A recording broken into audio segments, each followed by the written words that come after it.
औज़ुबिल्लाहिमिनश्शैतानिर्रजीम बिस्मिल्लाहिर्रहमानिर्रहीम। अस्सलाम वालेकुम नाज़रीन, वीडियो देखने से पहले एक गुजारिश नोट फरमाएं, अगर आप लोगों को हमारी वीडियोस पसंद आ रही हैं तो अभी हमारा चैनल सब्सक्राइब कर लें ताकि हमारे हौसले में इजाफ़ा हो। इसके अलावा हमारी वीडियोस को लाइक करें और ज़्यादा से ज़्यादा शेयर करें ताकि और लोग भी इन वीडियोस से फ़ायदा उठा सकें।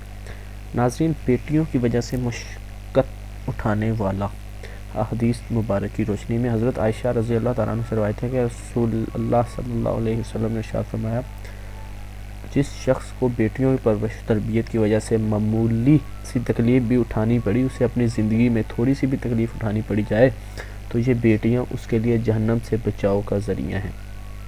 सुबहान अल्लाह। नाज़रीन, बेटों को बेटियों पर तरजीह ना दें। हज़रत इब्ने अब्बास रज़ी अल्लाह तआला अन्हा से रवायत है कि नबी अकरम सल्लल्लाहु अलैहि वसल्लम ने इरशाद फरमाया, जिस शख्स के यहाँ बेटी पैदा हो फिर ना तो वो इसको एज़ा पहुँचाए और ना इसकी तौहीन और नाकदरी करे और ना मोहब्बत और बर्ताव में बेटों को इस पर तरजीह दे, तो अल्लाह सुब्हानो ताला बेटी के साथ हुस्न सलूक की वजह से इसको जन्नत में दाखिल फरमा देंगे। इस्लाम में बेटी की अहमियत। हज़रत मोहम्मद सल्लल्लाहु अलैहि वसल्लम ने फरमाया, औरत के लिए ये बहुत ही मुबारक है कि इसकी पहली औलाद लड़की हो। जिस शख्स की बेटियां हों उसको बुरा मत समझो, इसलिए कि मैं भी बेटी का बाप हूँ।